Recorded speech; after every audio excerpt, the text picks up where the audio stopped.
আসন্ন বিশ্বকাপের প্রস্তুতির মধ্যেই নতুন আইনি জটিলতায় পড়েছেন ফুটবল মহাতারকা লিওনেল মেসি এবং আর্জেন্টিনা ফুটবল অ্যাসোসিয়েশন। যুক্তরাষ্ট্রের ফ্লোরিডা এর একটি আদালতে তাদের বিরুদ্ধে প্রতারণা ও চুক্তি ভঙ্গের অভিযোগে মামলা দায়ের করা হয়েছে বলে জানিয়েছে আমেরিকান গণমাধ্যম TMZ। ঘটনাটি ঘিরে ফুটবল বিশ্বে নতুন করে আলোচনার ঝড় উঠেছে। বিস্তারিত থাকছে ডেস্ক রিপোর্টে। আসন্ন বিশ্বকাপের ডামাডোলের মধ্যেই নতুন আইনি জটিলতায় পড়েছেন ফুটবল মহাতারকা লিওনেল মেসি ও আর্জেন্টিনা ফুটবল অ্যাসোসিয়েশন। যুক্তরাষ্ট্রের ফ্লোরিডার একটি আদালতে তাদের বিরুদ্ধে প্রতারণা ও চুক্তি ভঙ্গের অভিযোগে মামলা দায়ের করা হয়েছে। আমেরিকার সংবাদ মাধ্যম TMZ এর বরাত দিয়ে আজ বুধবার এই তথ্য জানা গেছে। খেলাধুলা ও সঙ্গীতানুষ্ঠানের আয়োজক প্রতিষ্ঠান VID এই মামলাটি করেছে। গত বছরের অক্টোবরে অনুষ্ঠিত ভেনেজুয়েলা ও পুয়ের্তো রিকোর বিপক্ষে আর্জেন্টিনার দুটি প্রীতি ম্যাচকে কেন্দ্র করে এই বিবাদের সূত্রপাত।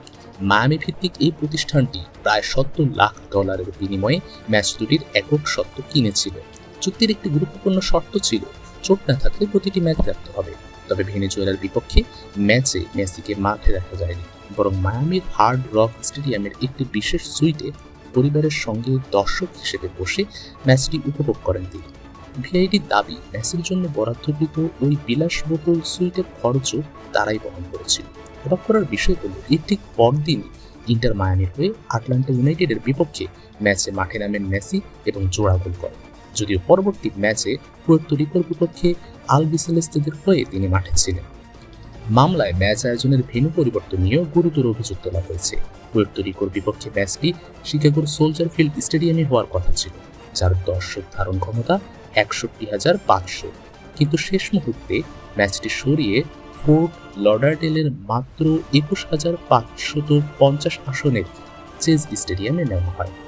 ভিআইডির দাবি, দর্শক কম হওয়ায় এতে তাদের প্রায় $10 লাখ বেশি লোকসান হয়েছে। যোগ ও AF এর মধ্যে মতভেদ রয়েছে। AF এর পক্ষ থেকে প্রেসিডেন্ট ডোনাল্ড ট্রাম্পের অভিবাসন নীতির কারণে নিরাপত্তা ঝুঁকির অজুহাত দেওয়া হলেও শিকাগো কর্তৃপক্ষ বলছে টিকিট বিক্রি কম হয়েছিল আসল কারণ।